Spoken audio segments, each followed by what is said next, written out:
and welcome to the Beyond Jiu-Jitsu podcast. This is episode 136. We are rocking. Whoa. Rolling. 136 or 137? Oh, 137. Oh, Jesus, Kieren. Shit the bed. That's it. Redo. We're done. 137 today. If you didn't catch last episode, it was off schedule. I did get a couple of messages like, oh, this is a nice surprise. But it was off schedule episode a few days early. You're welcome. Just to capture the ride the media wave, if you will, about the whole Hannah Gracie thing. If you're not sure what I'm talking about, go back and listen to that episode. But today we are going to be tackling a bit of keeping up with Kieren. Yeah, keeping up with the Kieren. I told Kieren this episode is titled, which it probably won't be, because if you've noticed, for anyone who actually reads the copy and the titles and everything, they used to be very poorly done because they were, because they were done by, Kieren used to do them and then I started doing them, which was a minuscule improvement, which I didn't think was an improvement, but Kieren would always be like, oh yeah, nice man, this is good, blah, blah, blah.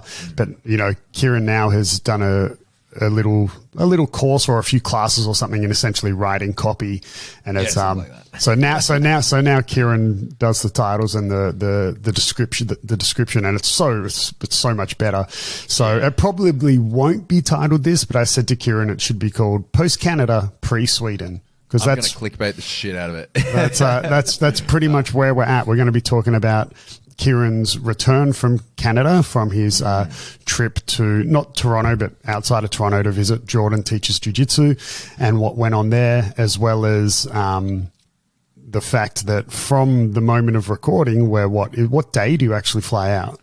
I fly out on Monday. So we're 6 days away from Kieren flying to Sweden.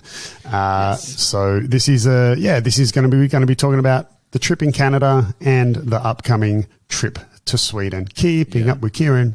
Yeah, so I'm moving to Sweden for 12 months, and man, it is a pain in the ass. Like, yeah, I've got 6 days until we actually get on the plane, but I only have 2 days until we need to vacate the apartment and head up to Newcastle to drop my car off and everything like that, which is about 2 hours north of Sydney. For those that aren't from New South Wales, Australia, which is most of you. So yeah, man, I've got so much shit to do. It's such a pain to, organize everything, sell my motorbike, pack everything up, sort out my equipment and everything like that. So, well, yeah, so it's been a journey.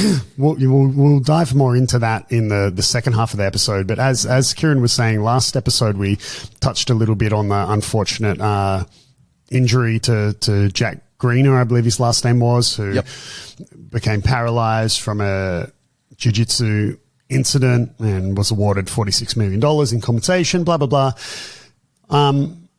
Guys, if you are a bit unsure about that topic, I would advise going back and having a listen to it, because prior to us recording that episode, this is my honest opinion, prior to recording that episode, I had probably done as much research, education on the incident as I would say, 80, 90% of people in jiu-jitsu have done.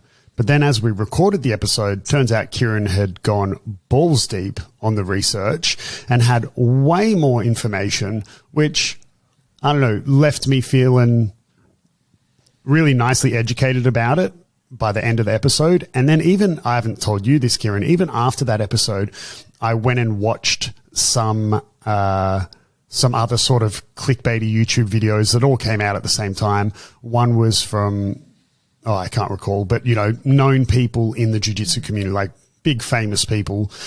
And watching their little video after having our chat, I was like, well, you clearly don't actually know the whole story, do you?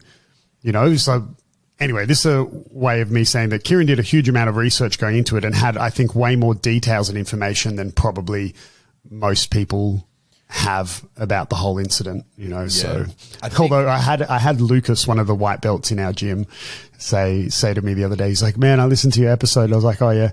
He was like, man, terrified me. I'm like, what do you mean? He was just like, man, then I was training, someone had a seatbelt and turtle, and I was just like, Don't worry about it, Lucas. No No one will do that. Because like I said to him as well, I said to Lucas, I was like, bro, even if I tried to do that technique and intentionally break your neck, it probably still wouldn't happen. Like, it was a very, very freak accident. There's been horrific, malicious stuff done to people by absolute arse-wipes that have not resulted in injury. Like, very, very unfortunate freak accident.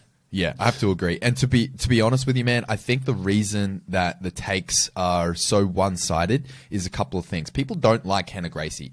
People see him as a sellout before this even came out. That's right. No one was surprised. Like with the whole flip thing and the Gracie University thing, people, outside of the Gracie realm, and even some people inside of it, do not like Hannah Gracie because they see him as a, 90s salesman. So anytime there's any controversy revolving that man, people are going to pile on the opposite side. And also, people see this as a threat to their sport. People see this, so what, if you get injured, you're just going to get sued? All the gyms are going to be closed down? That's how people view this. So people come into this sort of thing with their minds made up. They don't want to listen to the facts or understand or review. And I've had several conversations with people after we've actually recorded the episode, and even some with training partners, like at length, going back and forward, basically like, or it was not like hitting my head against the wall, but, not really being able to get each other's viewpoints across because there's so heavy of a bias going into it. Yeah. I mean, he is pretty cringe. Yeah, he is. But I mean, I will say though, if you don't know a lot about Hannah other than him being cringe, one thing you can't argue, in my opinion, is he has very, very good jiu-jitsu. Oh, fuck. He's very, very good at jiu-jitsu. It's sort of like, hate on Gordon Ryan all you want, very good jiu-jitsu. Hate on, like... Undeniable. Hulk and Kynan and all these people taking steroids or whatever. Hate on them. Yeah. They're still incredibly good at jiu-jitsu. So, I mean, Hannah is very, very, very good at jiu-jitsu. Speaking of, have you seen, because this dropped the day our episode came out, so it's really unfortunate. With Mica Galvao. Yeah, man. Like, look, let's just quickly glance over this. We have to. Because, like, it came out, and when those 5 dudes got busted, like Cyborg, Wagner Hoscher, were the 2 dudes in their 40s, and then the other 3 were all in their 20s. Yep. Right? And then Mica and I remember even when we talked about that, I was like, oh man, fucking, like, I think the youngest dude was 24 or 26 or something, got busted. And I was like, what can you do? You got 20-year-olds taking gear. And then, Mica Galvao, 19-year-old taking gear. I don't know a lot about the drug he got done with, but from my understanding, it's a drug you often take to bounce back from coming off of a cycle of steroids. That's all I know about it. Yep. He's playing the card of it being in a prescribed medication from his doctor and he didn't know and whatever, which is always the card played by every single athlete. Obviously, some of the times that would be the true real story. I'm sure that, there's at least one person who's played that card that they've legitimately had that card and they were taking a medication for, an infection and they didn't know, right? But it can happen. Even some supplements can be tainted. Yeah. But man, it's just when the news broke, it's not like I was surprised or anything. It also didn't make me like maybe less of a fan of Mica, but just because I'm so anti this steroid movement, but I still absolutely love his jiu-jitsu. I mean, other dudes who are more known as being jacked, like Andre Galvao, man, say what you want about him. He's incredibly technical, an amazing instructor. I always publicly say that the Atos YouTube channel is one of the best YouTube channels for technique and stuff. Like, it's not only Galvao, but I mean, Andre's jiu-jitsu is incredibly technical. Like, so yeah, Mica's jiu-jitsu is still amazing, but the news broke and I was like, yes, I have enough of a strong enough opinion about the steroid movement in jiu-jitsu that we could do another episode about it. But I was like, we can't do another episode about fucking steroids, bro. Jesus Christ. We wouldn't, we wouldn't be worth our salt if we didn't mention it. And fuck, dude, I spent a long time talking to people random, just, you know, people in the community about this whole thing. And to be honest with you, man, when I saw it, I was a bit surprised. Like, I wasn't. I get what you're saying, like you weren't surprised, but I was a bit surprised. I didn't expect that from the younger guys, you know, from the likes of Mica. I put Mica in the same bucket as like the Rotolos in terms of their, you know, their ethics and their standpoint. Well, yeah, I mean, I also wouldn't be surprised if the Rotolos got done. I would. I'd be shocked. To be honest, man, I'd be very surprised. Why? Like, I mean, you just look because I just think that maybe I'm naive, and if they were on it, they would be the fucking, you know, really good actors. You know what I mean? But they're so vocal, stand out against it. They're so young. They don't, you know, I just don't know. But they on the flip side, though, they both guys, Mica and the Rotolo brothers, both come from a very, very well-known steroid program gyms, you know? Yes, I understand that. I get that. So when I saw the whole Mica Galvao thing, I saw him as an ambassador for young people in jiu-jitsu. I saw him as, you know, one of our very best, and to see not only that he has been taking gear, but that he, you know, instead of coming out and saying, look, I did it for ADCC, this drug was to cycle me off, you know, yada yada, he's like, oh, my doctor gave it to me. I fucking hate that. I hate that he hasn't owned it. I hate that he hasn't taken extreme ownership, and he's using the weakest excuse in the book that his doctor gave it to him and he just took whatever his doctor gave him. He is a professional athlete. It's your job to understand what is and what isn't on the WADA ban list and the USADA ban list. If you're competing at IBJJF Worlds, you win Worlds, and you're on you know, a post-cycle drug, then obviously you're on a cycle for ADCC. That's clearly what happened. He was on a cycle for ADCC. This was a PCT routine, so a post-cycle treatment routine given to him by a medical professional. He got popped for it. And then he's like, oh, my doctor gave it to me. I didn't know. I think that's fucking bullshit. Yeah, it's a bit frustrating, and I don't know, man. I'll just, to close off, I'll just give my, again, because we've spoken about this so much, but I'll give you a recent conversation I had with a student who was like, essentially said, I don't care. I just want to see, from an entertainment standpoint, I just want to see two jacked, you know, superhumans competing at the top of their game. And I was like, look, I get what you're saying. Part of my opinion with steroids as a whole is there is part of me that is like, well, if you're willing to make that sacrifice to your life and your health, because I'm not someone who lives by a mantra or a philosophy or whatever, but I definitely do subscribe to the thought, or at least the understanding in life, that you can't have it all, right? And nobody has it all, right? So yeah, becoming a professional athlete usually requires sacrificing, you know, social life and going out partying and drinking, or becoming successful in business. You know, if we're talking high-end business, usually you sacrifice time with your family and being at kids' birthdays, and everything comes with a price. You can't have it all. You know, even I always give this example, like, is it healthy what professional ballerinas do to their feet and hips to succeed? No, man. Like, it's horrifically unhealthy. So like, part of me subscribes to the thought of like, hey man, if you're willing to make the sacrifice because for you it's, you know, it's worth it, then I'm for it. But like, you know, when he's like, I just want to see two big jack dudes compete, because it's entertaining. I was like, yeah, but I mean, a lot of people also think cockfighting is entertaining, but it's not fucking. We're talking about chickens, people. Chickens. Yeah. It's you know, it's not moral, ethical. It's not right. And the reason why it's illegal. Yeah, and I said to him, I said, man, you only don't care because it doesn't at the moment directly affect you. And I said, what happens when, you know, let's fast forward 20, 30, 40 years. Like, what happens when your 15-year-old son who has followed you and picked up jiu-jitsu as a hobby and wants to pursue it, and all of a sudden you catch your 15, 16, 17-year-old son taking anabolic steroids? Like, then are you going to care? And he's going to be telling you that he has to compete because the 19-year-old black belt world champions are on steroids. So he has to take steroids too. Like, the same thing as Tour de France, right? The same thing as professional bodybuilding. Like, you know, it gets to a point where you have to. Otherwise, you stand zero chance, right? And I'm like, then you'll probably start to care when it directly affects you, you know? And so that's why I'm so sort of anti it. But I do want to just mention this. I had a very interesting conversation with a guy, Josh Settlage. He's a jiu-jitsu strength and conditioning coach, very, very popular on Instagram.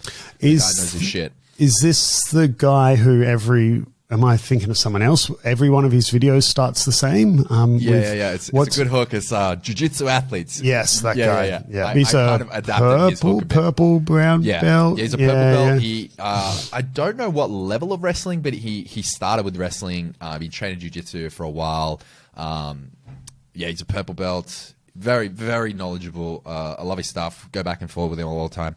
Not all the time, but you know what I mean. Anyway, so I spoke to him and, we went back and forth on voice message on Instagram, and he had a really interesting take on the whole situation. He's a lot more measured than my approach. You can tell we're pretty against it. Josh is like, not for it, not against it. You know what I mean? He's just more pragmatic. And, he mentioned a really interesting point that a lot of these jiu-jitsu guys at the top level, they're on anabolics, but they're using it as a crutch because this is my words, not his, but they're inherently lazy. They're not focusing on the everything else, right? So anabolics, you can take anabolics, and we've mentioned this before, you can take anabolics and look worse than my physique, and I'm natural, right?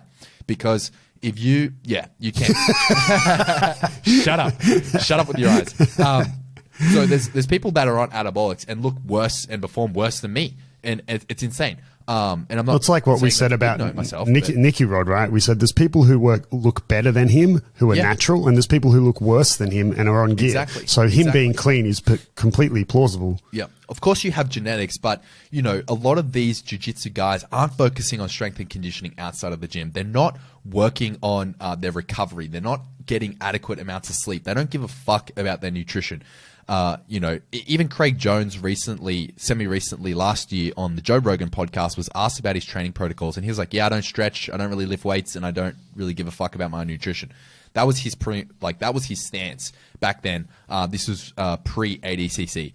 During ADCC, the lead up to it, he worked with the fight dietitian and cleaned up his nutrition protocols. And then post ADCC, he released the instructional in conjunction with the fight dietitian about his nutrition, which I find very ironic. But shout out to Craig. Still love Craig. Got to do what you got to do. The fight dietitian knows his shit, so I'm sure the instruction was brilliant. Anyway, but yeah, I think Josh's take on it is very interesting. Like, he's pretty much on the standpoint, like, these guys are just using it as a crutch. And it's similar to, I think the analogy he used is the comparison between 70s bodybuilding to 90s bodybuilding.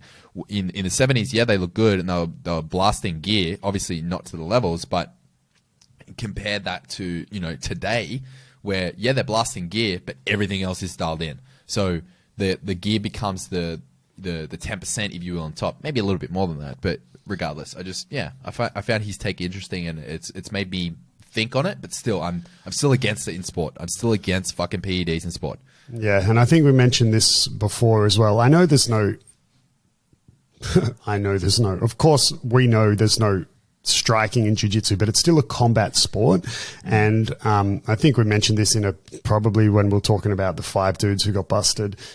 In an interview, Mike Tyson was asked about it, and about steroids, and he essentially said something along the lines of paraphrasing. He was like, he doesn't care if you're taking steroids in any sport, profession, whatever, unless it's in a combat sport. He goes, then motherfucker, like, you're pushing manslaughter, was something paraphrasing, something like that. Yeah, I've heard this before. And he's like taking a banned substance and when you think about it like that, like, you're taking an illegal substance to give you an edge in a sport that in a combat sport. Okay, it doesn't have as much weight in jiu-jitsu, but let's rephrase it. We're talking about boxing or MMA.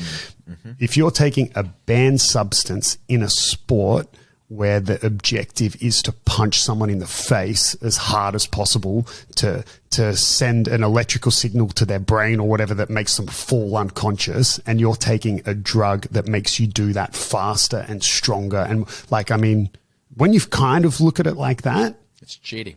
It's to think why, like, it's absurd to do it.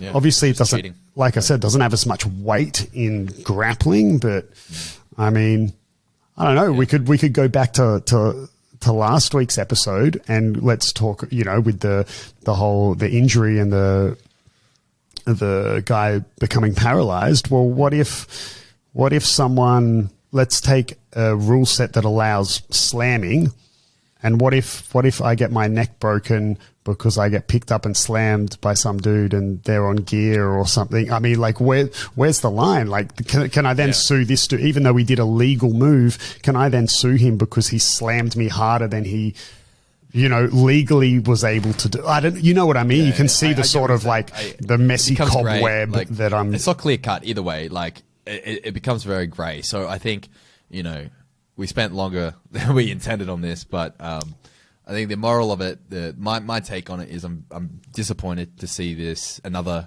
incident happen. I'm disappointed. You know, but he's not going to be the look. I'm also not. He's not going to be the last either. Oh no. And I'm also not. You know, it's. I don't know how much it costs to test people, but I imagine it is not cheap, and it's just there's not enough. Even if we had Olympic level testing, people would still get through. Like, people, the same way people still make it through the Olympics without getting busted, right? I mean, people will still always find a way, or, you know, or some people will just roll the dice and not even cycle off and just hope they don't get tested, right? But yeah, it's not going to change without more rigorous testing. And I really, really would love to see the current, no rules organization in ADCC. I would really love to see them start testing. Like, I mean, it's got to come from the top down. They won't. But say what you will about IBJJF. Like, I mean, at least they do something. I mean, yeah, they only test the winner, or they only test the people who make the podium or whatever. They've been successful lately. Yeah, like, look at their track record this year. But they test some people, right? Yeah. Like, I mean, we've had 6 very high profile positive tests come out this year, so they're doing something. They need to test all the way down, but yeah, anyway. And I mean, UFC has quite a good testing regime, don't they? Oh yeah, it would be hard to get through UFC. Like, some people do, but fuck, man, they throw a lot of money on it. You start, it knocks on your door at like 6 a.m, fight day. Like, yeah, they get busted all the time, don't they? Yep. Speaking of UFC, I had like a, to close off the steroid chapter, I mean, segue in a different direction. I'm not much of a fan of trash talk, right? But anti-trash talk, as in having an epically good comeback to some other piece of shit trash talker. So most people would probably know that John Jones and DC, Daniel Cormier, had like a, you know, rivalry beef and don't necessarily like each other. And I saw this like reel popped up from one of their pre-match press conferences or something, and I believe it was when Daniel Cormier was still the champion, and he's dressed in a suit. John Jones is just, you know, whatever, tracksuit, t-shirt, and man, it was the best comeback to someone trash talking you, because John Jones sat down and he said to Daniel Cormier, he was like, "Oh, you look like a crackhead in a suit." He was like, "What's that?" He's like, "I said you look like a crackhead wearing a suit," and then Daniel Cormier was like, "I can look like a crackhead wearing a suit, but I've never been a crackhead like you." Jones was just like, bro, shat on so hard. And I was like, love it. Those two, I remember all those press conferences. They're both pretty shit at trash talking. Yeah. So and they don't really get awkward. Yeah, they don't particularly get along. But anyway, all right. Moving on from that, let's go. So, I mean, we recorded an episode while you were in Canada. So we spoke a little bit about it. Let's give us a bit of a quick recap of what we went over, not in that episode, but just quickly recapping. You had gotten over there and bit of landed. You and Jordan had some rolls at 2 a.m, but then you got a bit of a rib injury. You had scheduled to do a bit of an MMA round with him or whatever. Give us a rundown on how the rest of the trip went. Yeah, so we did the MMA round, which is on YouTube if you want to see me get punched in the head by Jordan multiple times. That was really interesting. I don't know if I spoke about MMA. I think we might have mentioned MMA.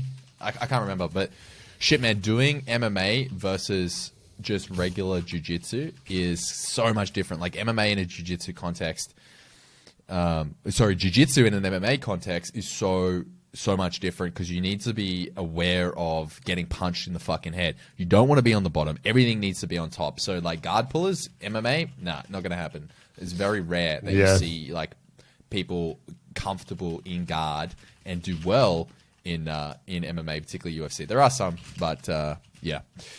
How did the MMA? I mean, I saw the video, but I mean, how did it? That's your first. Have you done any striking before? Dude, or fucking zero, no striking. Like maybe the last time I did striking was probably when I was a teenager, throwing on boxing gloves, at my mate's house, like fucking just swinging for the fences, as you do. When you may not be drinking or whatever. Back in a past life, that's the last time I fucking even had gloves on. I've never even done like a boxing class or like a fucking hitting pads or any shit like that. It's very different. Like you could see in the video. I mean, yeah, you could see obviously. Jordan's done like 6 or 7 amateur MMA fights, and I think 7-0. Yeah, does a bunch of striking and that. So, but yeah, if you're not used to striking, not even just striking as in pad work, that's one thing. But if you're not used to sparring in striking, even like you could see just in the way like you kind of flinched and whatever. Yeah. And I'm not talking as an educated striker as well. I'm talking as someone who I did years of striking, but just on pads, right? Like I never sparred. So when it comes to sparring or an actual striking match, I'm saying this from a position of experience. Like the way you moved is how I move. Like, I mean, I'm very like, Yeah. Like, at one point I just like ducked my head and just started fucking swinging, like head down swinging. But, for those that think, and this is ironic, this is the funny thing, right? And this is why a lot of people start jiu-jitsu for self-defense and everything like that. But for those that think that they'll be able to hold their own in stand-up because they train jiu-jitsu, you're fucking wrong. You won't.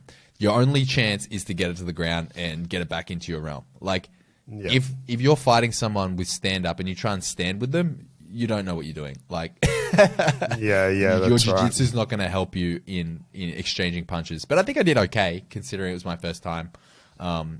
Anyway.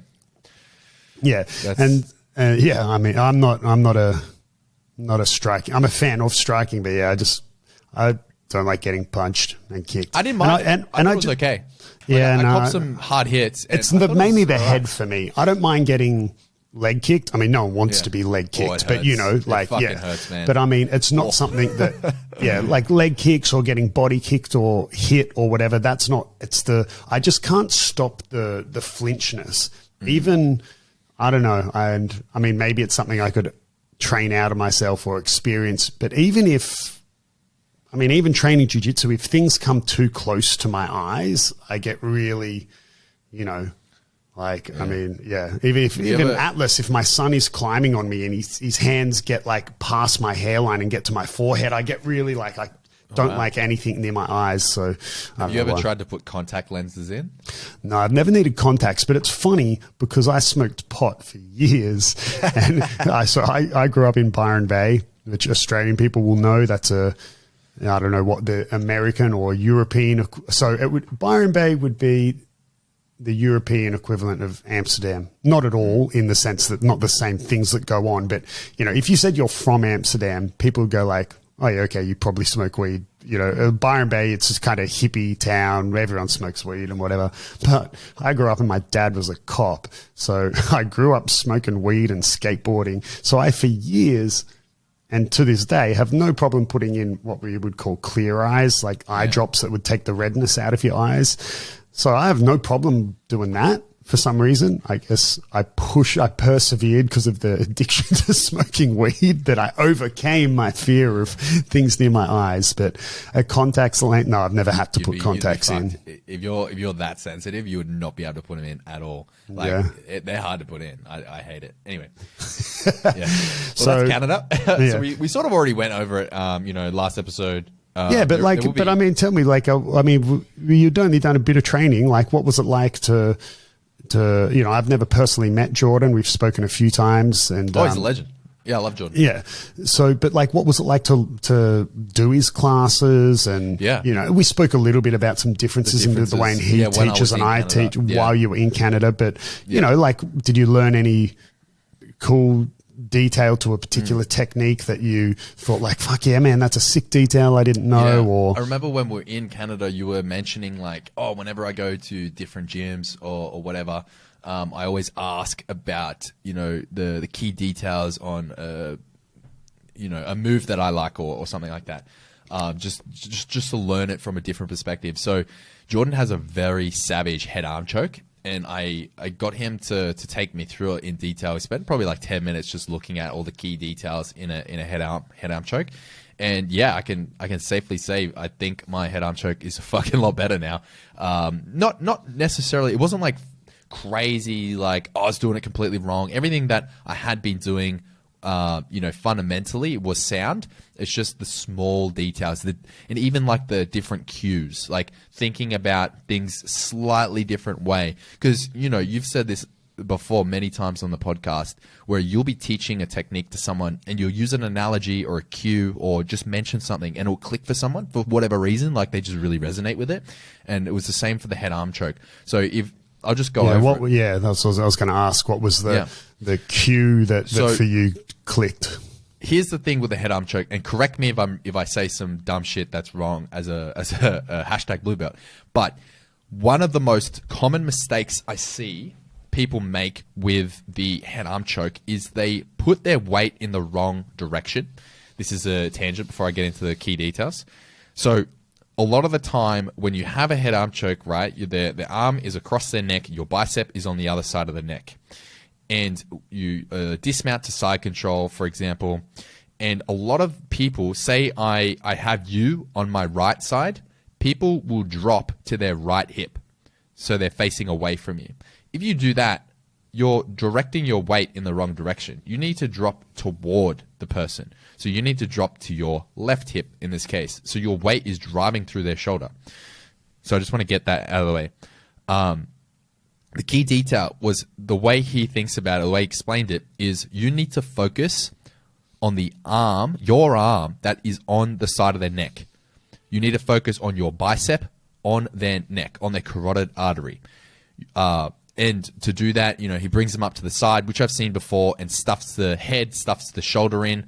If you haven't done that before, so you shoot your arm through, so your bicep is resting on their side of the neck, and with the same hand, you cup the back of their shoulder into their armpit, right? And from that grip, you can pull them up onto their side further. You can use your opposite hand to stuff their shoulder or tuck their head. And basically what you're doing is you're not necessarily trying to drive their shoulder across their neck as such. Well, you are, but that's not the focus of doing this. The focus is to drive your bicep as deep as you can and get a really deep bite on their neck with your bicep. So the key is your bicep on their neck. Previously to having it gone through, for whatever reason, I've just done this myself in my mind, that the most important thing of this choke is they're getting their shoulder into their neck. And it's not, because you can put someone to sleep by cutting off just one side of their carotid artery. You don't need, obviously it helps to cut both, but you can put someone completely to sleep if you just cut one side. So the bicep on their neck is the most important. Yeah, the stuffing of the shoulder, everything like that, everything's standard. I also asked him about different grips. Some people teach the rear naked choke.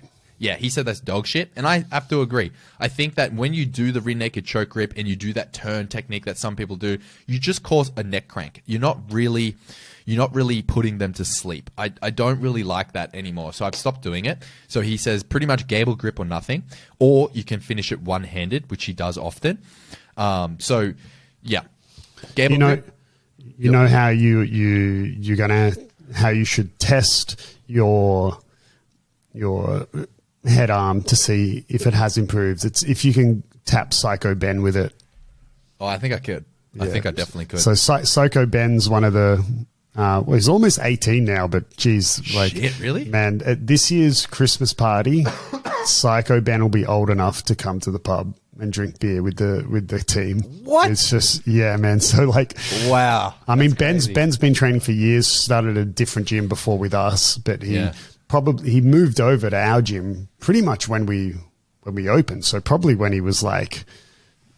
14? Maybe even 13, pushing 14, or maybe it was 14, and anyway, he's turned into this man-child who doesn't lift or anything. He's super uncoordinated, but he's so strong, and we call him Psycho Ben because he doesn't actually go psycho, but if you tap, he's incredibly difficult to tap.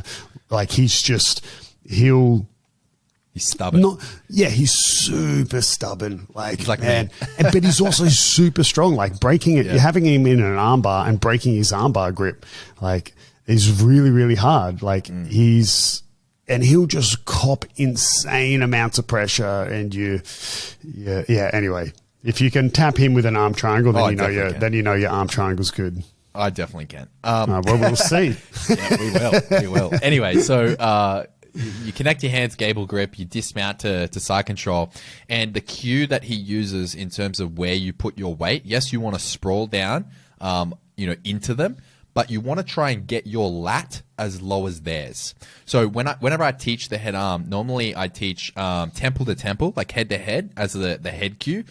That will teach people to get their head low enough to have their pressure in the shoulder so it's driving into the neck. But this cue, lat to lat, also helps with the sprawl. So now I teach it with both. I say get your head to head to have your head position in the right spot, and then sprawl down lat to lat, and you want to sprawl into them. You can also have your knee up on their hip, and that stops them from doing that back roll escape or having momentum with their hips. A lot of people like to finish this from mount or half guard to stop that back roll escape. I've actually pulled off that back roll escape fairly recently. It works. I like it. If they aren't trapping you down, you can do it. If you don't know the escape, it's literally, in the simplest form, it's literally performing a back roll, which rolls you out of the head arm. But type it into YouTube, Instagram, just for head arm choke back roll or head arm choke escape. You'll find it.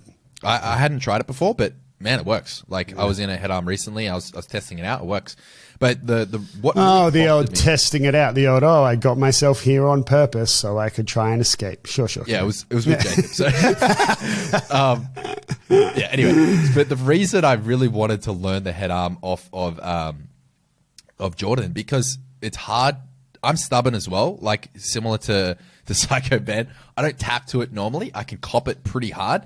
And I was doing every defense I could. I was, doing hold the phone, driving my arm up over my face to ruin the angle. But man, it didn't matter because his bite on my neck was so deep. And I think that's what a lot of people are missing, is focusing in on that bicep on your neck before you really give a shit about their shoulder into the other side. So, yeah. Yeah, it's not unfortunately for me, it's not a detail that I think will change my head arm. It's just such a bad submission for me.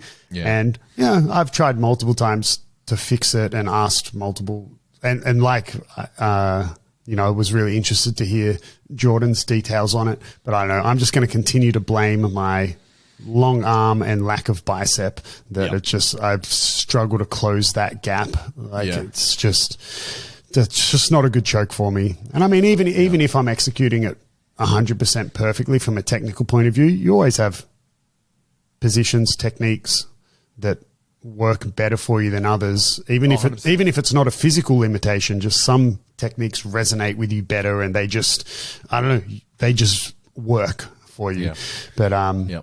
But man, I would really, we spoke quite a bit outside of recording about the trip, and man, hopefully, Jordan will find himself in this side of the world one day. Like, he's coming to Australia. Yeah, sick. So I'd look forward to training with him, and I'd like to pick his brain about, like I said in that other episode, I always like to ask people how they do.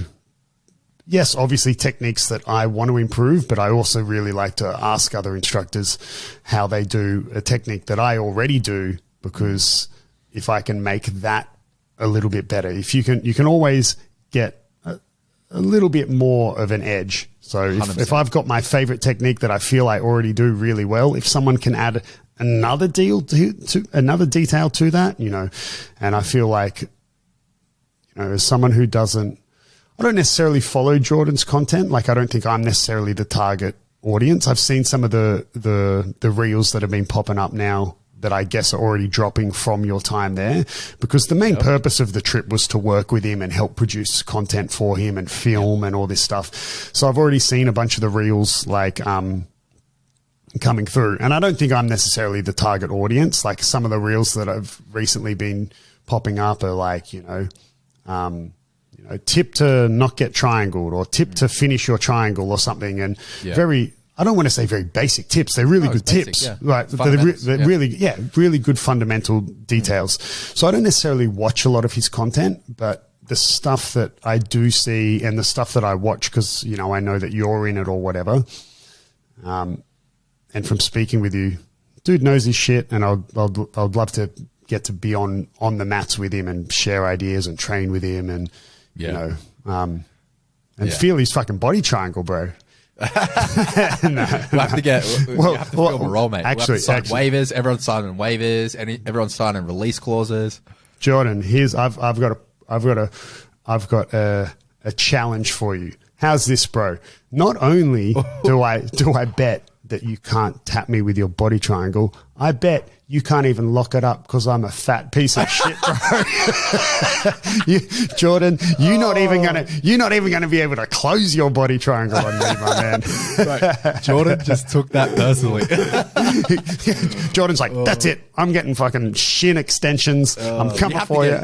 You'll have to get your back first, right? So I mean that's bro, well, you can't get my back, Jordan, if I pull side control, bro. Yeah. We used to do that. We had like a running joke in Brazil. During my time in Brazil was when, for people who were following competitive jiu-jitsu at this time, before your time, Kieren, no, but for people who were following jiu-jitsu at the time, that the Meow brothers, so Paulo and João Meow and Keenan Cornelius were coming up. Those three like battled all through purple and brown. When they were purple belts is when they fully broke on the scene. And it was all bearing bolos and 50-50.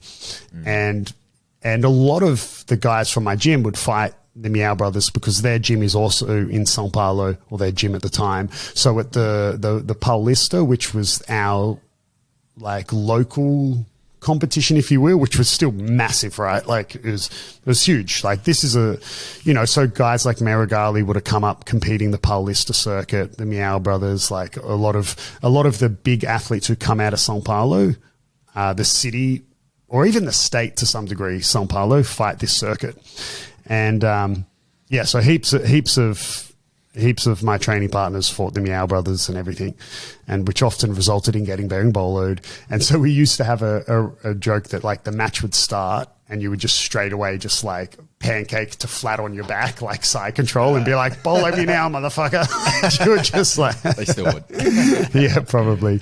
But I mean, you speak to Jordan more than me. So man, obviously, let me know if he comes to Australia, and I'll try tee up to not be going in for surgery at the time. Oh, I was about to say, I thought you were about to say, I'll try tee up to not be in the country. That too. Yeah, I'm actually currently waiting to hear from my knee surgeon whether I have to have a follow-up. So I'm 4-month post knee surgery, and long story short, the surgery went well, but it didn't solve the underlying problem.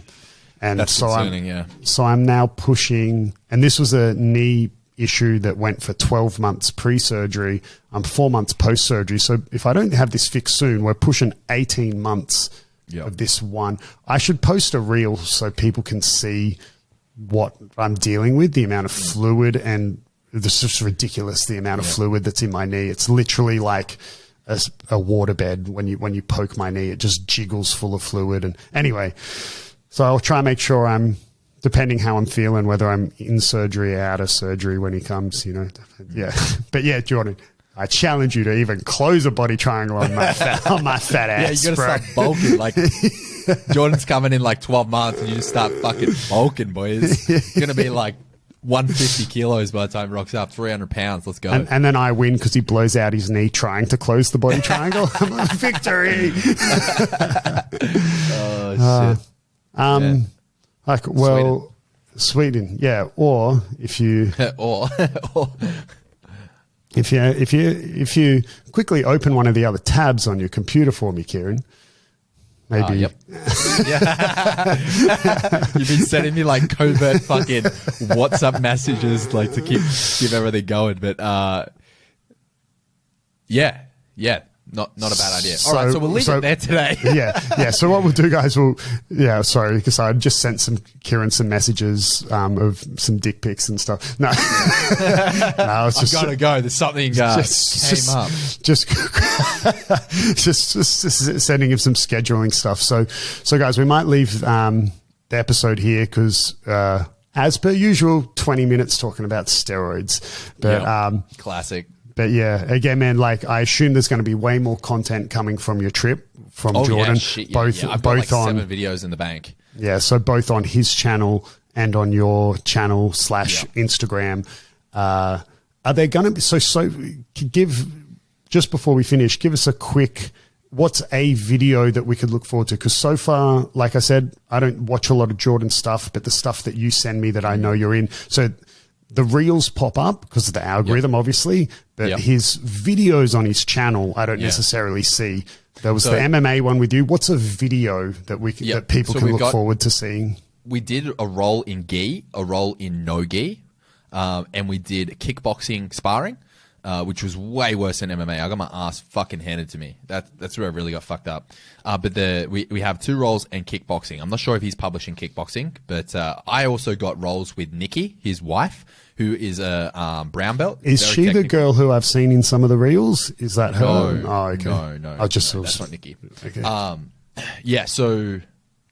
got a roll with Nikki, and I got a roll with Alex, one of his very good brown belts, who is a fucking monster, and he manhandled me. So that's a video that's going to be on my channel. But did he let you film any rolls with a gimme? Did he give you any he's like here's she's one of my shit blue belts. Film a roll with them. I didn't want those rolls, man. I didn't want to waste the hard drive space. No kidding. No. I was picking my rolls to get on film. I wanted Nikki because I wanted like a really technical, high level female to roll against, and I wanted to just get fucking manhandled by a beast. So yeah, Alex was the man for that.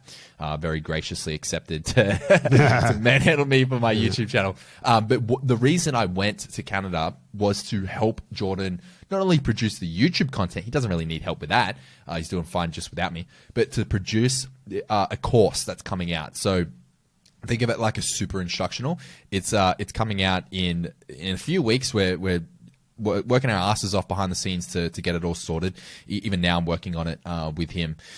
And it's going to be released very soon. It's a BJJ theory course. So for those that do watch Jordan's content and follow his channel progress, you'll notice that, the last 6 months, he's had a bit of a shift in his teaching style to be more aligned with theories and concepts rather than techniques and specific like, systems or what have you. So it's a more broad approach. Dare I say, is it a little bit ecological? No. So ecological. Oh, thank God. Yeah, a bit different. Yeah, he does like eco-ecological approach in terms of the games but he uses them in the warm-ups, same as what we do. It's just positional. He's not really an ecological, he doesn't really have that style across the board. He just uses it as a tool in his toolbox. But yeah, the BJJ theory course is, I'm really excited about it. It's going to be fucking awesome. But sick. Yeah.